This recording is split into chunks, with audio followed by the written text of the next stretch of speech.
A very good afternoon to one and all present here. In behalf of Nopany Institute of Management Studies, I welcome all to the session in Economic Situation Post-Lockdown. Now, in today's discussion, this is a very burning issue today. We are all seeing a very turbulent time in economics these days. So for today's discussion, in the introduction session, we have our principal sir, Dr. Shubhir Ghosh, as the speaker.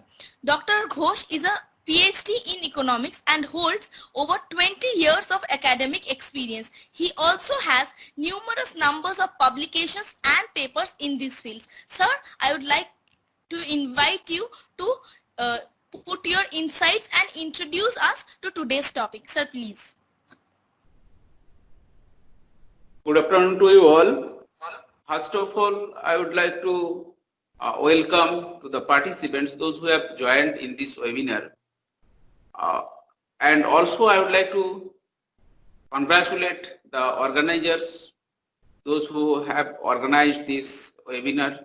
Actually, we arranged 6 webinars. This is the last webinar. We are in on 1st of July. We are organizing this webinar. And other 5 webinars we have already conducted successfully. This one also, this is the last day we are organizing this webinar. This webinar talks about the post-COVID lockdown Indian economic scenario, challenges and opportunities. So before I start, I would like to say this: this post-COVID, this COVID lockdown, this when it affect the Indian economy. See, on 11th of March, the World Health Organization announced it's a pandemic situation. This pandemic situation has affected the total economy, not only Indian economy, this world economy too, to a large extent. It has affected the whole economy from various aspects. Almost all macroeconomic variables are disturbed. Almost all macroeconomic variables are disturbed in the sense, due to this pandemic situation of COVID-19, so many people have lost their jobs. When somebody loses their his or her job, then automatically the purchasing power of that people reduces. Once the purchasing power reduces, money supply in the economy automatically reduces. Once the money supply reduces, then the consumption, other macroeconomic variables like consumption, investment, savings, everything reduces. Gross domestic product reduces, means growth rate of the economy. Gross national product reduces. Thereby the national income of the economy is totally disturbed, is affected. And the people, those who work outside, suppose Indian are working in other countries, that will also be stopped. So the GNP, level of GNP, gross national product, also reduces. So economy is in very much difficult situation, in tough stage of the business cycle. If we look into the 4 phases of business cycle, then after the tough stage of business cycle, the economy moves to the recovery stage. So this is the time. Economy has to move to the recovery stages. So as far as our topic is concerned, Indian economic scenario, challenges and opportunities. Those are the challenges. Those are the barriers. The government has to take challenge to take out from this, means to remove this crisis situation in Indian economy. But there are many barriers. Those barriers have to be recovered. Those are the challenges government will take. But only those pandemic situation has given us challenges. No, there are certain opportunities too.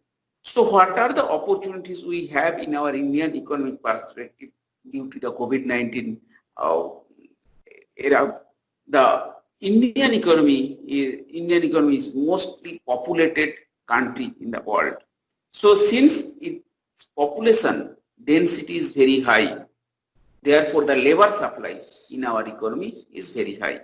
So due to this COVID-19 situation, since most of the people have lost their jobs, therefore and also there are unemployment situation in the economy, therefore labor supply is easily available at cheaper rate.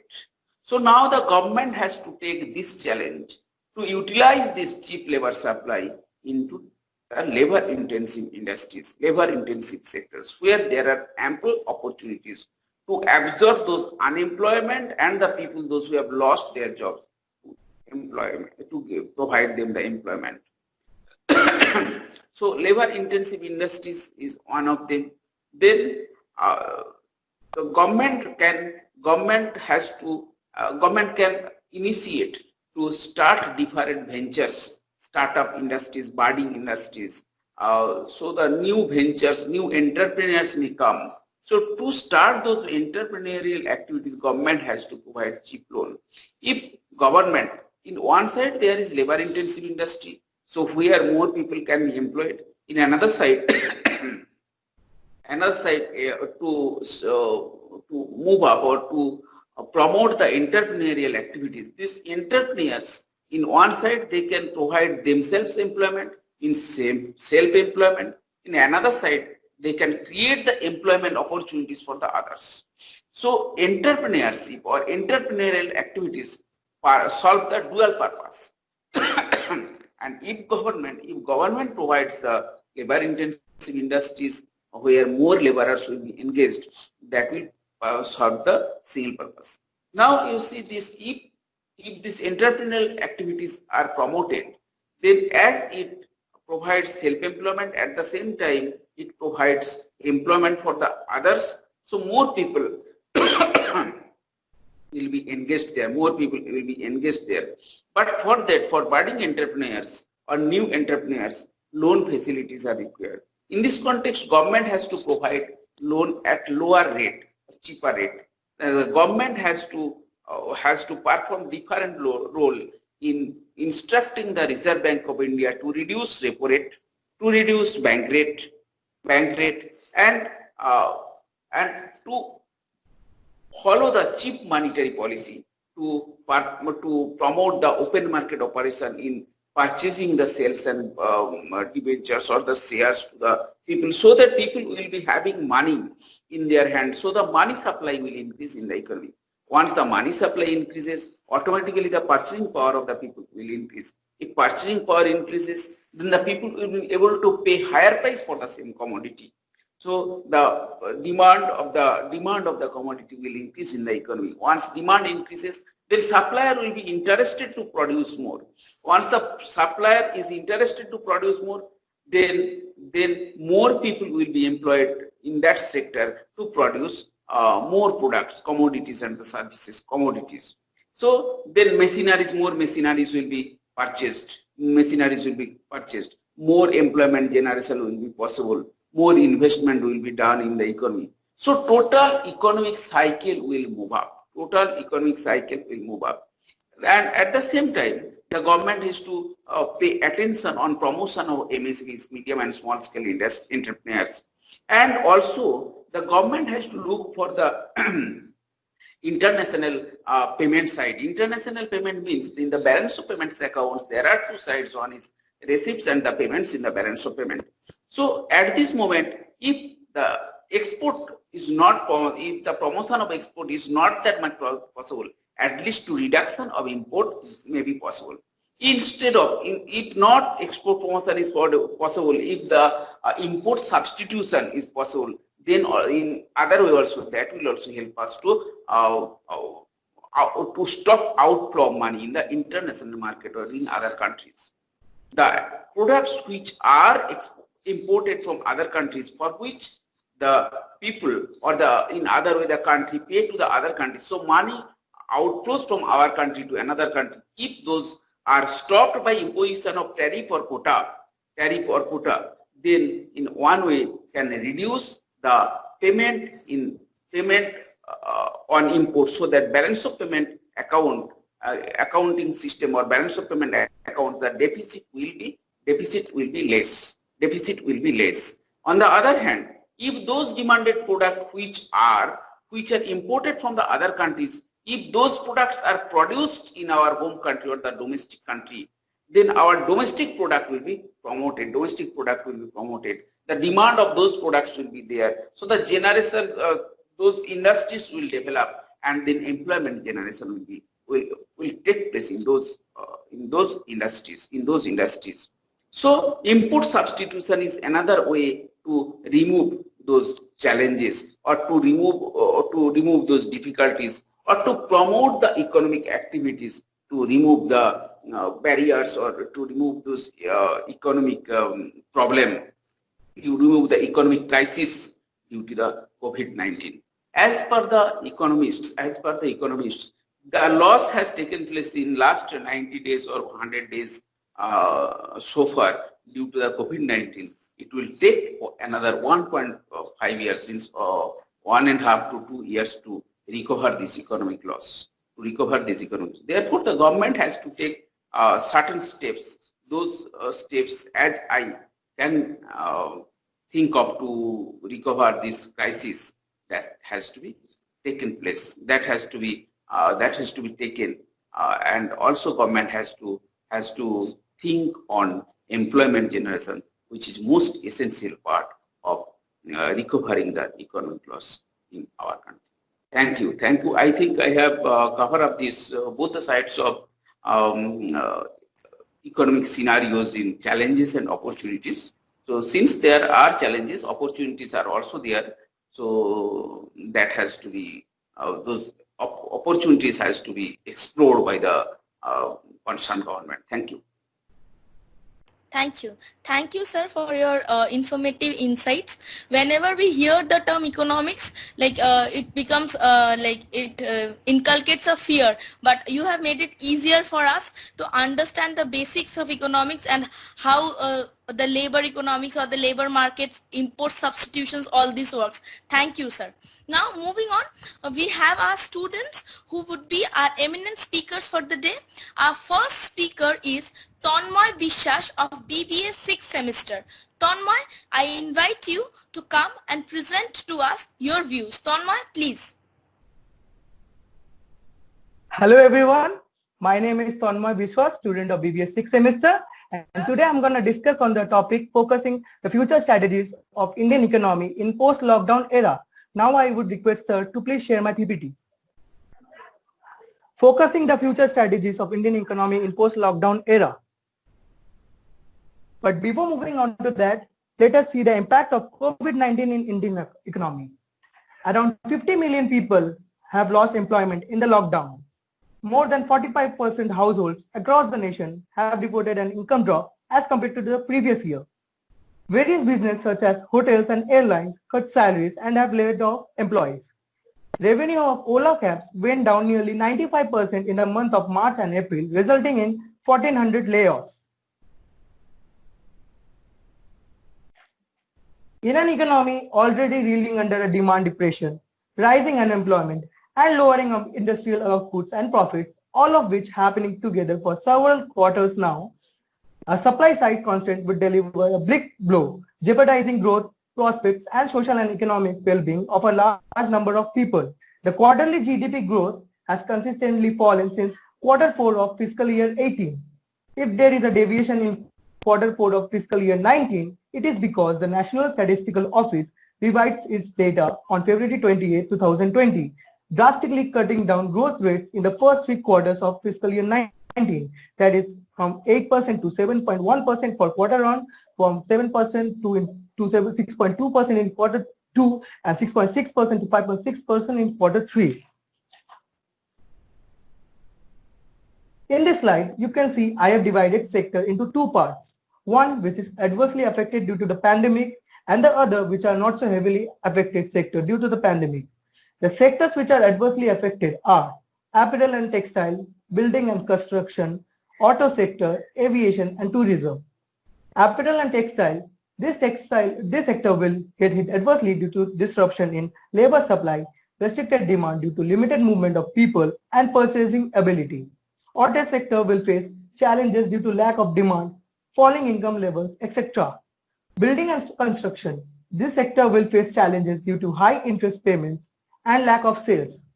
The sectors which are not so affected due to the COVID are digital and internet economy. Online-based products and services company will find new takers. FMCG and retail, This sector will benefit immensely with continued fear. Food-based retail chains and companies catering to low-ticket consumption demand will emerge as winners. Chemical and pharma sector will see a jump due to increased demand for disinfectants, drugs, and medicines. Now, these are the future strategies that India should focus on in order to gain its economy back to normal. Number 1, diversification of global manufacturing sectors. The world has seen the danger of concentrating manufacturing in one country, that is China. One of the main lessons of COVID-19 is that such concentration might provide cheap goods, but it would be most expensive and even dangerous when the system breaks down. There will be a movement of capital away from China in the manufacturing sector. This might present a great advantage to India, particularly southern states, provided there is proper policy and strategy framework. India needs to move in that direction fast. Number 2, public health at the center of development. Surely, India needs to spend a lot more on public health, not just on reimbursing costs to the poor, which certainly gives temporary results. Its focus should be prevention in order to maintain primary health, which depends on clean water, clean air, green spaces, proper housing, drainage systems, etc. They are no longer welfare spending. They are part of economic growth. India could be a major manufacturing base for vaccines, as it could provide facilities and training for many developing countries and establish R&D for early detection and monitoring of such future situations. Number 3, climate-friendly economy. There is a danger that with cheap oil prices, India may go back to encouraging an oil-intensive economy. The focus should be green transport, electric cars, and public transport in order to meet green standards. It is important to note that our cities are polluted so much that it would be difficult to add more polluting industries and cars.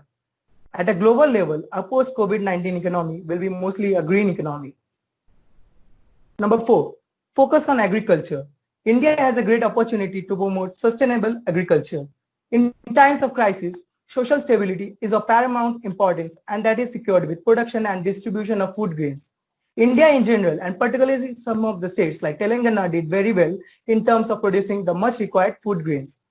For the next 1 year, until the economy starts recovering, at least there will be food for everyone.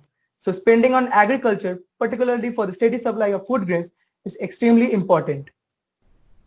Number 5, youth employment. This is one area in which India needs to go a long way. For quite some time, India focused and to some extent succeeded in creating high-end jobs created by intensive capital, both domestic and foreign. After COVID-19, the strategy should be to develop policies and institutional frameworks to create entry-level, mid-level, and low-end jobs in large numbers, mostly in rural and semi-urban areas. Now, in this slide, you can see a case study published by PwC, Future of India, the Winning League. This is driven by the belief that India can build shared prosperity for its 1.25 billion citizens by transforming the way the economy creates value. Corporate India has a critical role to play in the story, not only by creating value by addressing key social needs, but in supporting a vibrant entrepreneurial sector. Additionally, it needs to partner with the government in order to implement new developmental approaches. Now, these are the strategies, according to PwC, that India needs to focus in order to gain its economy. First, anything less than US $10 trillion will not secure India's future. The nation needs to create 10 to 12 million jobs every year. India will need to accelerate its growth to 9.9% CAGR over the next few years. Finally, COVID-19 is a global disaster for which the world was totally unprepared. But the world and India must draw some major lessons out of this unpleasant experience and turn it into a positive one. Doing more of the same after the lockdown is fully lifted is not at all an option. Let us hope that a new thinking process will lead to better policies that helps us come out much stronger with more resilient economies and health systems. The economy is just not numbers. Real progress and social stability are needed. That is the biggest lesson from this COVID-19 disaster. Thank you so much. Thank you. Thank you, Tanmay, for your insights. Now, moving on, I would like to call Shaptarno Pal of BBS second semester to present his views on today's topic. Shaptarno, you can now take over. Good afternoon, respected teachers, and my dear friends.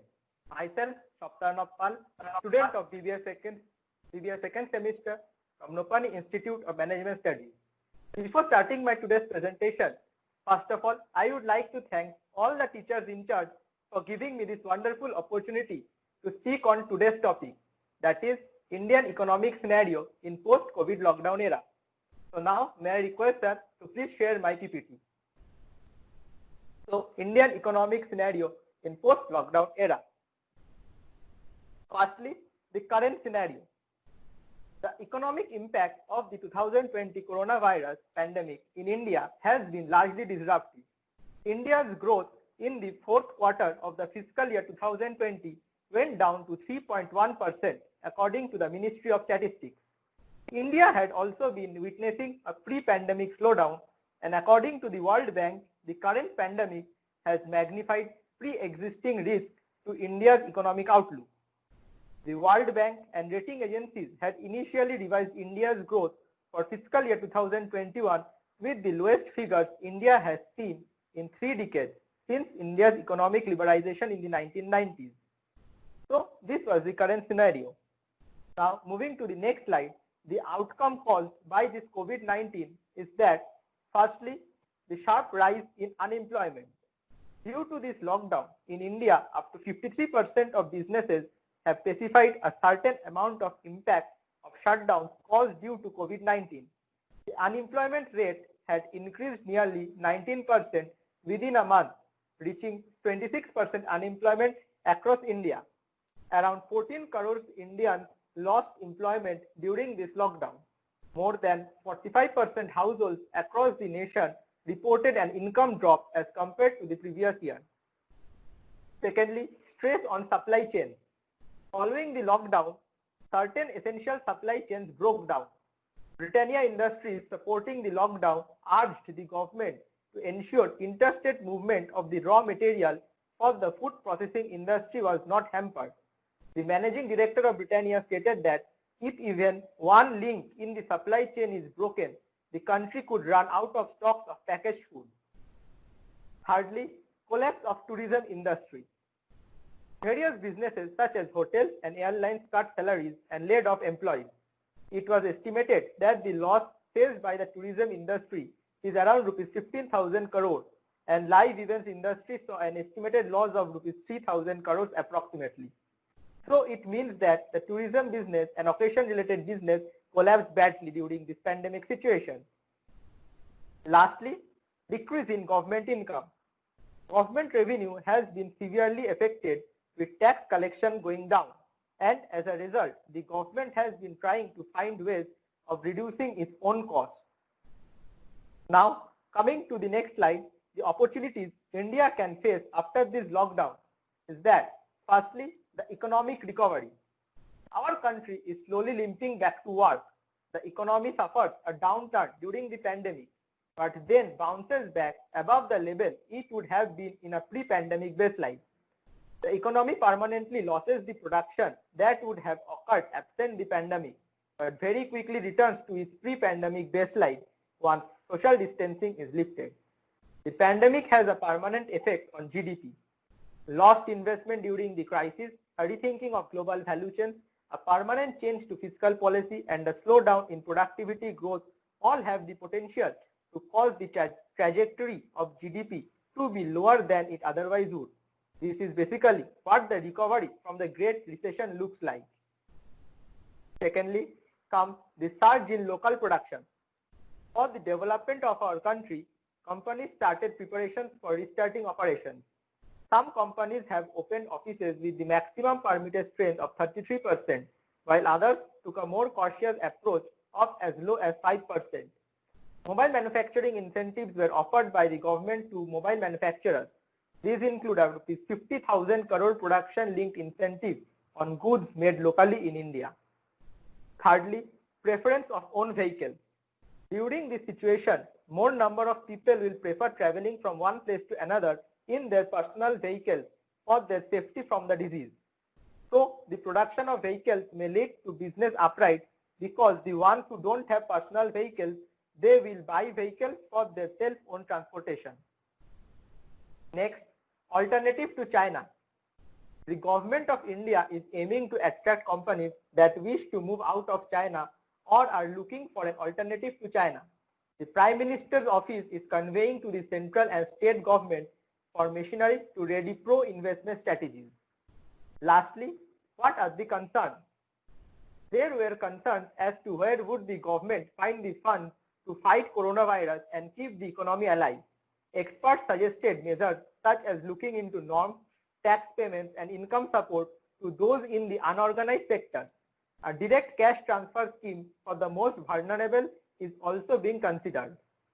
Under new lockdown guidelines to reopen the economy and relax the lockdown, agricultural business such as dairy, tea, coffee and rubber plantations as well as associated shops and industries reopened.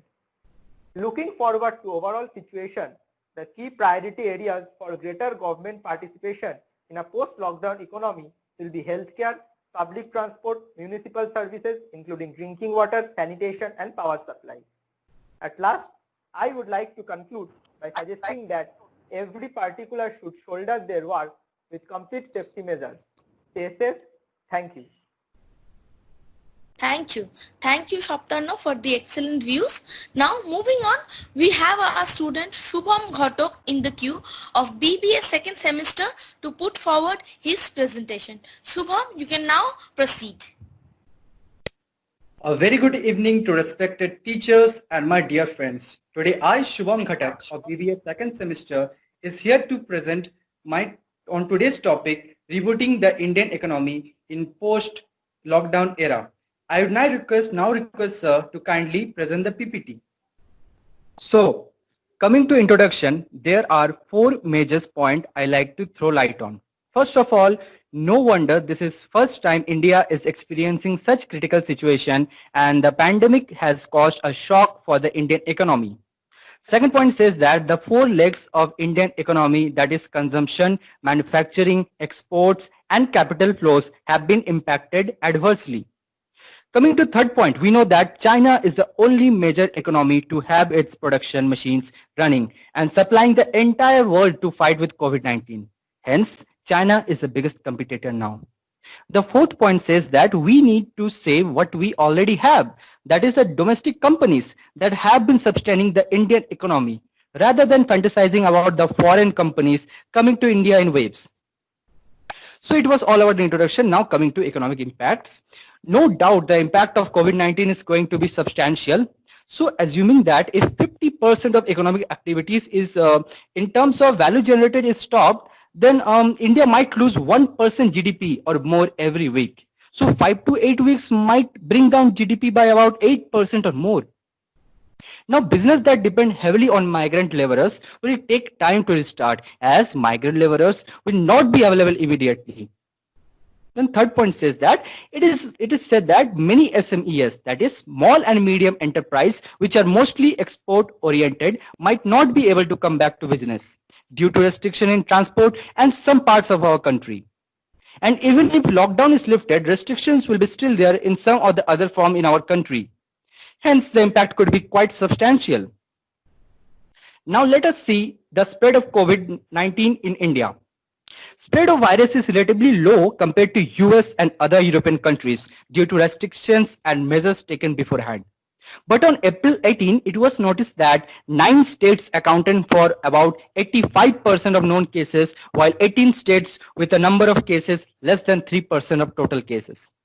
Now talking about the rate of spreading, it has been slightly lower in the past 1 week as compared to previous week. In some states of our country, the rate of spread is still quite high. Hence, it is fluctuating. Okay, now in economically important states like Maharashtra and Gujarat, it is still high, whereas other economically important states such as Tamil Nadu, Punjab, Telangana, Haryana, the rate of spread is substantially brought down.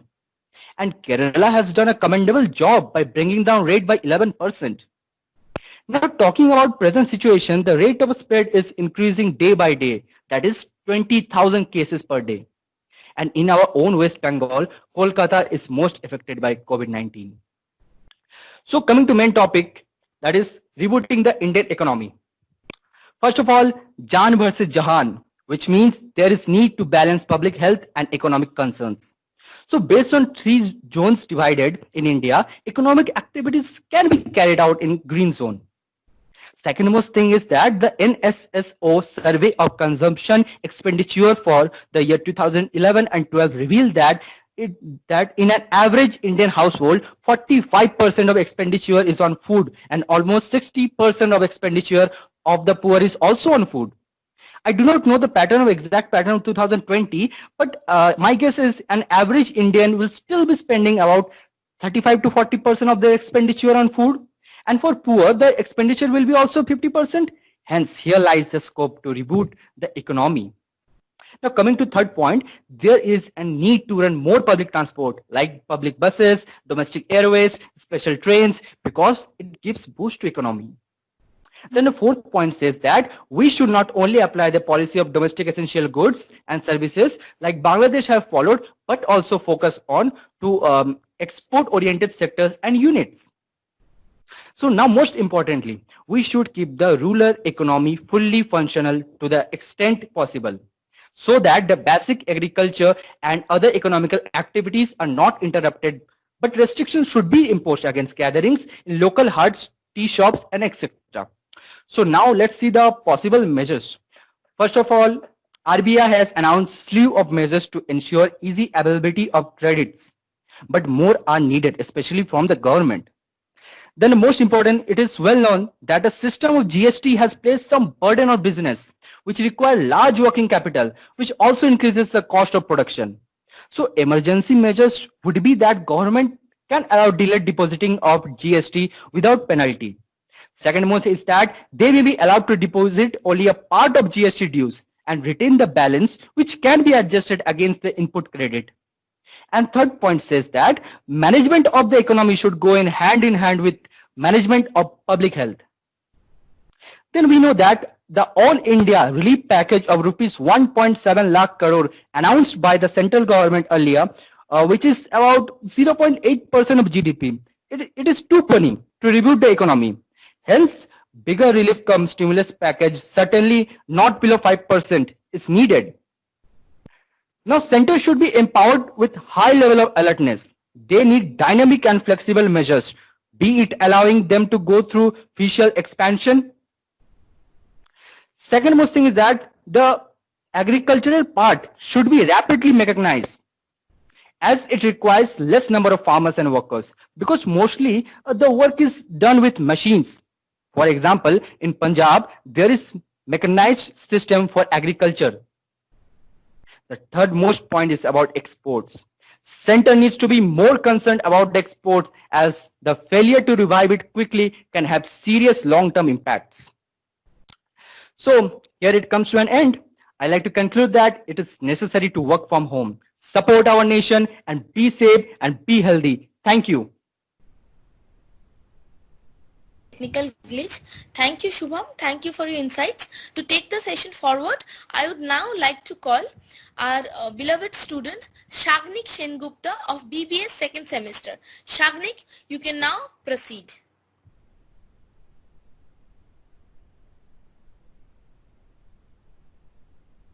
Shagnik, hope you are audible. I think there is a technical glitch. We'll just take a few minutes and we'll get back.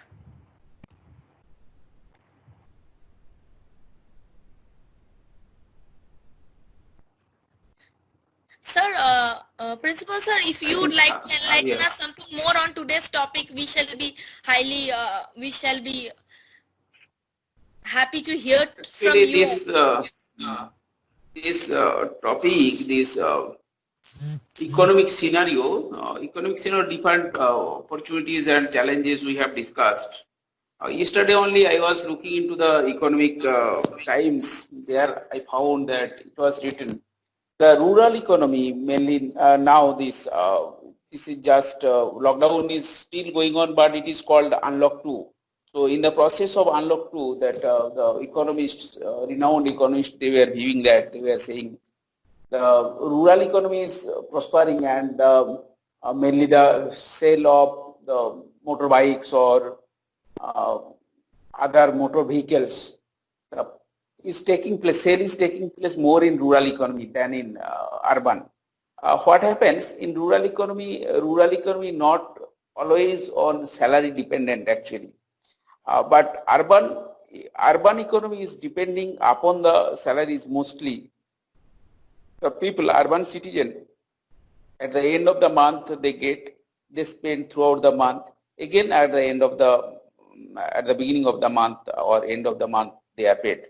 So what happens this when there is job people, many people have lost their jobs or about to lose their jobs, they are facing problem. They are facing problem means when they are not earning, their earning is less.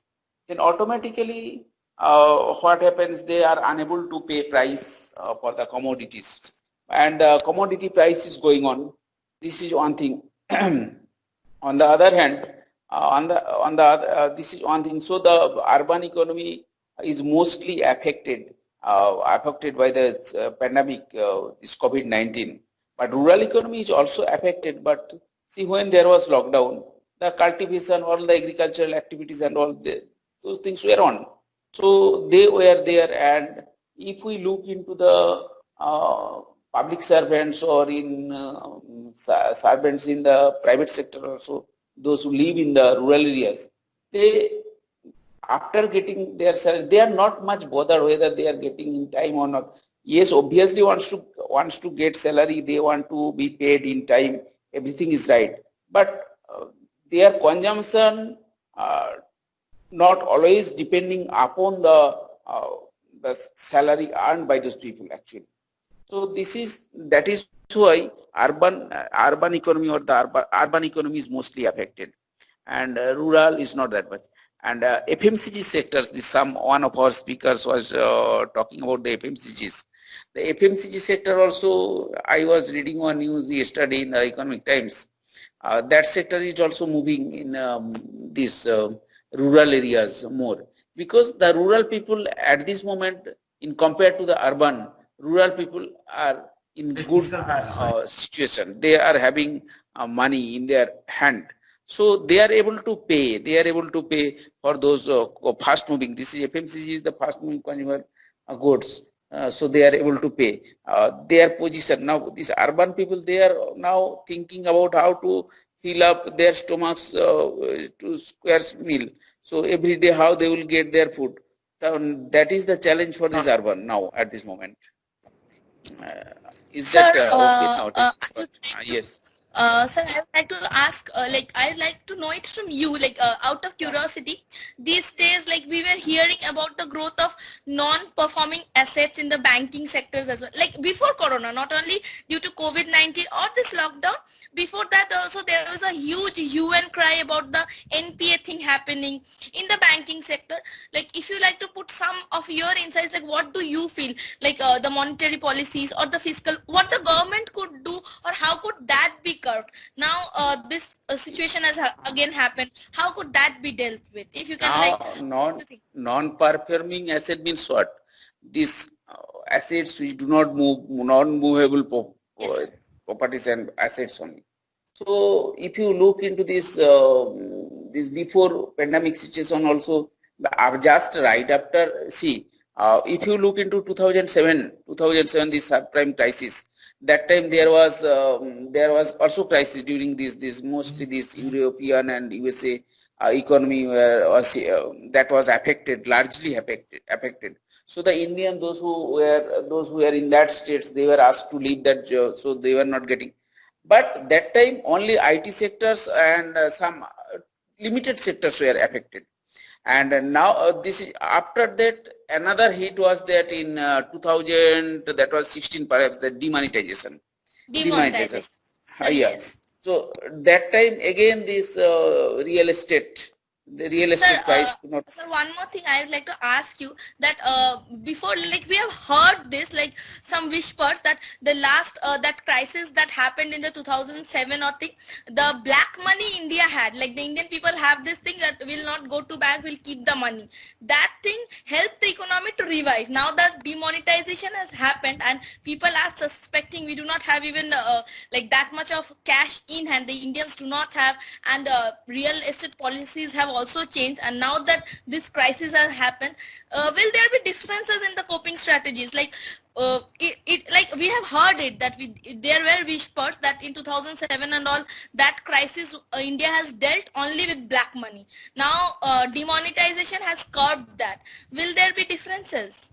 See, this regarding this black money is the unaccounted money. Okay. Unaccounted money, yes. Black money is a very negative term. The unaccounted money. It's unaccounted money. So the money on which taxes are not paid to the government is the black money.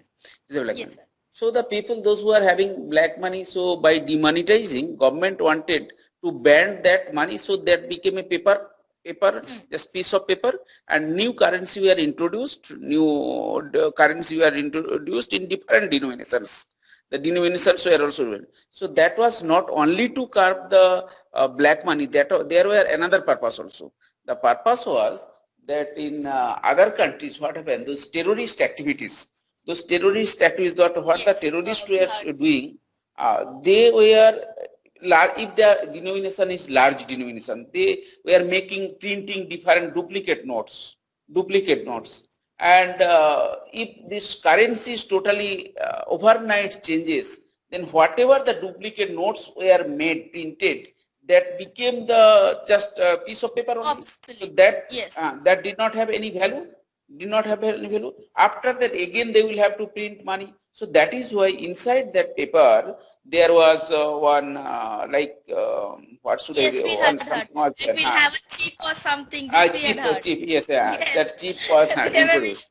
That was again after that there were some economists they said large denomination, means larger denomination should not be made as the currency, because if we make say 2000 rupees notes for example, then if one forger, say one terrorist or those who used to make the fake money, print the fake money, so larger, if they make 2000 rupees note, so that value will be 2000 rupees.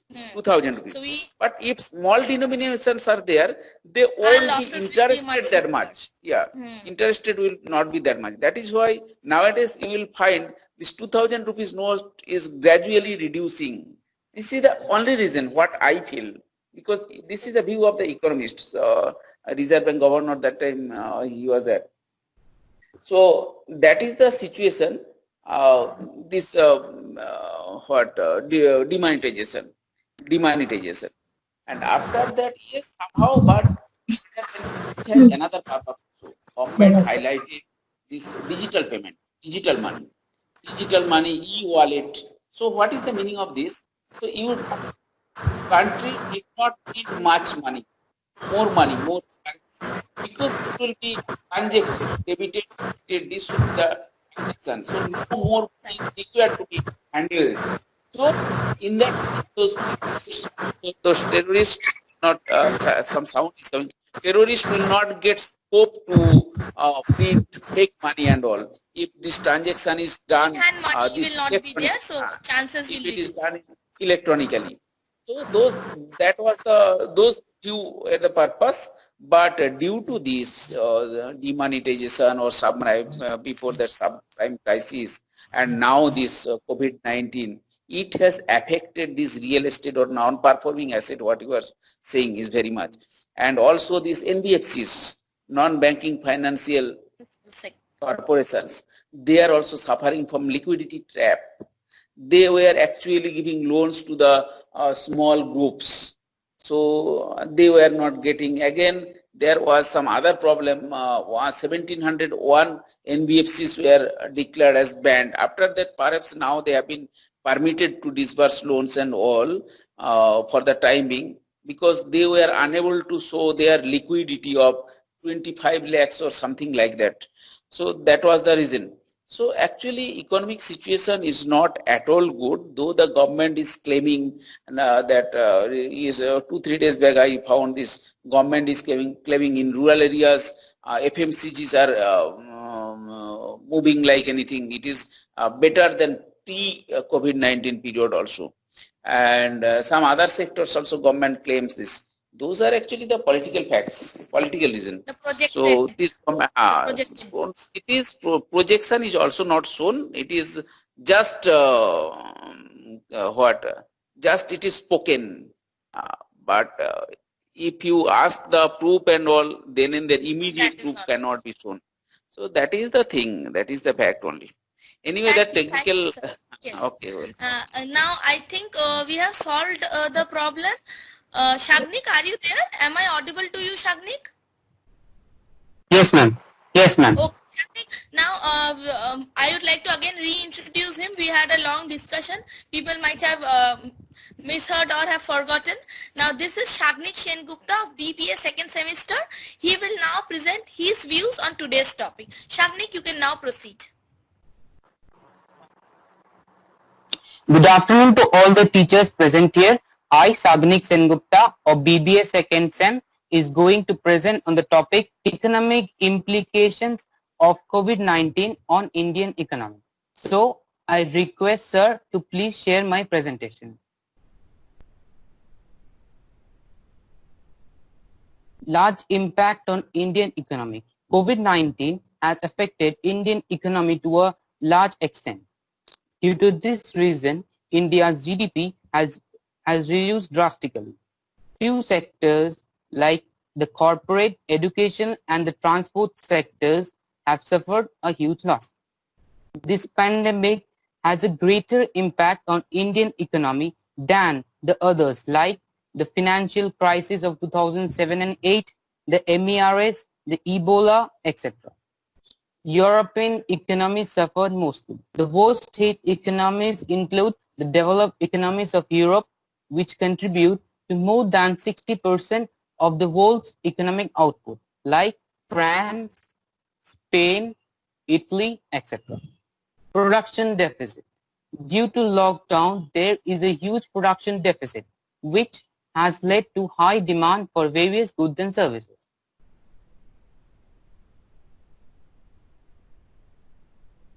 Challenges to overcome. Fewer COVID patients. India has a fewer COVID patients as of yet when compared to the economies of Brazil and US. Improvement of medical infrastructure. The medical infrastructure should be improved so that the affected patients can recover very soon. High demand for commodities. There is a high demand for various goods and commodities as there is no production. Also, people are unable to purchase goods and services because they have limited purchasing power. Financial crisis of small and medium enterprises. The small and medium enterprises are suffering from financial crisis as they have limited financial resources and mostly depend on bank loans. Measures taken for this crisis. India's growth rate reduced from 8% to 4.2%. India's growth rate reduced to 4.2% from 8% due to production deficit. Consumption expenditure also increased from 3.1% in the first quarter to 5.1% in the second quarter. Government expenditure almost doubled from 8.8% to 15.6%. However, investment reduced from 3.7% to 0.5%. Daily wages suffer. Daily wages have mostly suffered in this period due to lack of jobs. RBI policies. The central bank RBI has facilitated few policies like reducing repo rate to ensure money lending to all non-banking sectors. The government also purchased 14,660 crore amount of debt money in the month of April to solve the problem of bonds. RBI has also allowed liquidity where the banks are allowed to buy corporate bonds to solve the problem of corporate debts. New and innovative mechanisms. The service sectors should opt for alternative measures like changing their working environment. In Kerala, ASIMOV have developed robots which distribute foods, medicines and sanitizers in various corporate offices. The Kerala government also developed a GK app which sends information about COVID patients directly. NOCCA Robotics and Arabic Innovations in Hyderabad are working on portable ventilators which can be set up in rural areas. However, it requires medical consultancy before doing so. Droom Robotics are also developing an anti-corona shield which inhibits the growth of coronavirus on its surface. The corporate sectors should also opt for virtual means of communication like video conferencing to curb this problem. This diagram explains the different stages of Indian economy during COVID-19 situation. As people have very less purchasing power, they are only able to purchase the necessary item. So, the industries producing luxury items suffered a huge loss as they have no sale of their commodities. This diagram explains how different sectors of Indian economy has suffered in this COVID-19 situation. Thank you, ma'am. Thank you, Shagnik. Now, as we come to the end of today's session, now I would like to call our coordinator ma'am, the HOD of BBA department, Professor Sharoda Chatterjee, to draw the concluding remarks. Professor Chatterjee has over 12 years of experience in academics and is also a research scholar under MACAUT. Ma'am, please. Well, Shomona, thank you for this nice introduction. So today's session, we've gone through several economic factors, several micro variables, several economic variables. Many of our students like Tonmoy, Shoptanov and Shagnik also focused various challenges and opportunities in this pandemic period which are directly related to the economic variables. So this COVID-19 is the humanity's biggest crisis, rather the crisis for the whole nation. The whole world is facing this crisis. So obviously it will have some impact, rather a full-raged impact on Indian economy also. So Indian economy is suffering like anything. The balance between demand and supply, the main economical rigid part of the economics, is totally shattered down. This COVID-19 ravages the economic foundation of our country, even of the whole nation. Even the world trade has also shattered. It is being considered that its fall is considered by, it can fall by rather 13 to 32% in 2020, which is regarded as the highest fall and the biggest recession in comparison with the Great Depression that occurred in 1930. So economies face a negative per capita income growth.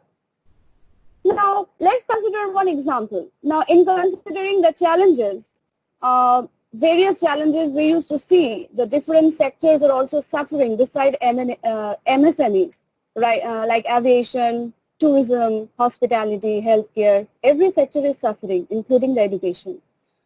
So nowadays, so that's why even the government took the initiative and also put much more focus on the aspect of entrepreneurship. So one example I can cite.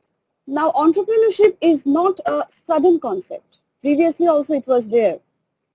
Even I'm talking about some students, some youths of today's society. Previously, when there was no adverse shade of COVID on our society, the youths, beside continuing their colleges and studies, they also they used to do some entrepreneurial activity. They used to do small businesses of their own. Even some people used to continue that for continuing their study. So at that moment, they didn't got not much recognition because it was not so important at that moment. But now, in this time of pandemic, But now in this time of this rigid economical shatterings, these entrepreneurial activities got a new avenue. They got new recognition. One of my students, I couldn't take the name right now. So one of my students, he was a student of mine from University of Calcutta. At that moment when he was my student, he started that entrepreneurial activities, that entrepreneurial business rather, it's better to say. But now in this pandemic period, his business flourishes like anything because today our economy become a total digital economy. So in this way, there are various examples which can be cited. Now, beside it, India may lose over rupees 32,000 crore, which can be counted as $4.5 billion per day.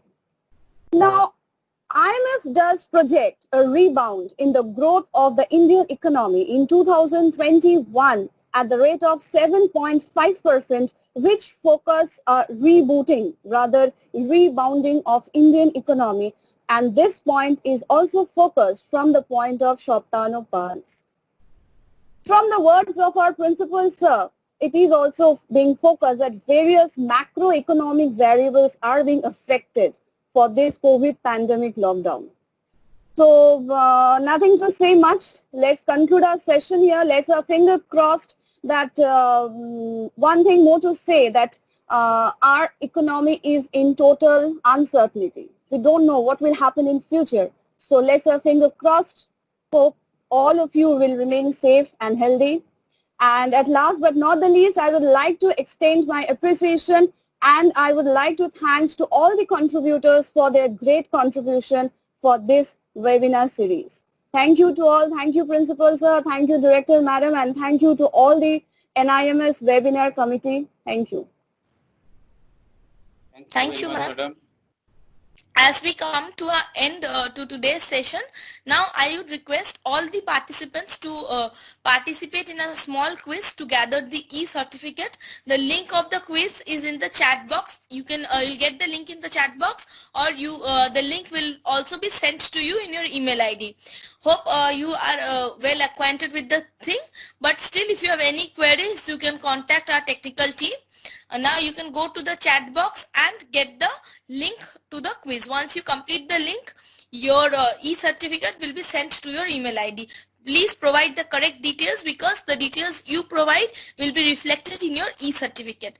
Now students, you can participate in the quiz and gather your e-certificate.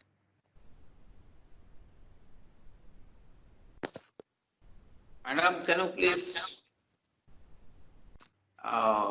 please highlight that we have also planned to conduct some departmental webinars very soon? Now, as we come to end of this webinar series, as we all know, this was a 6-day webinar series. Now, we would not with the huge success that we have already achieved through these 6 webinars, our students have also been very participative. They have been they wanted more webinars. There are people or students who wanted to participate. Even the guests we had in these sessions, even they wanted to participate or they loved our sessions. With all of this in mind, we are again planning to come up with new webinars, but just a few patterns will change. We'll have departmental webinars. The details will soon be published. Here also our students will get priority.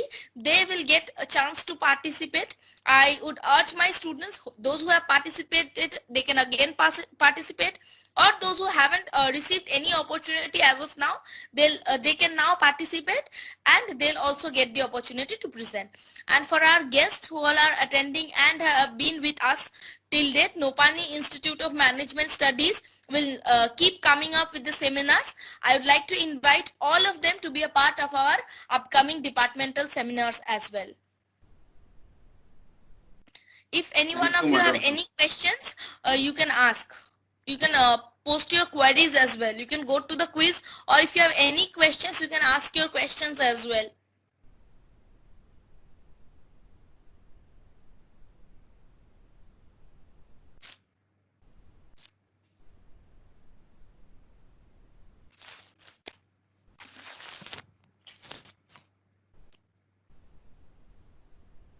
Okay, we'll wait for a few more minutes so that if people faces any difficulty, we can handle that. Yeah. I think we are successful in organizing all those 6 days. Yes, as we come to an end of the 6-day this is the end of this series.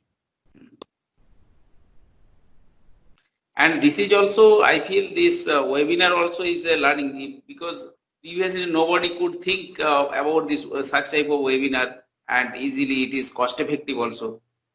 Previously none of the colleges, none of the organizations did it, but now it has become very much easier using this digital platform. This is one of the learnings we had in this lockdown situation. We had always thought of seminars, but they are far more rigid when it comes to planning and executing. But webinars have been long more planning, long preparation. So many things are required. Here, nothing. Within an hour, even we can, prepare, if we want. Yes.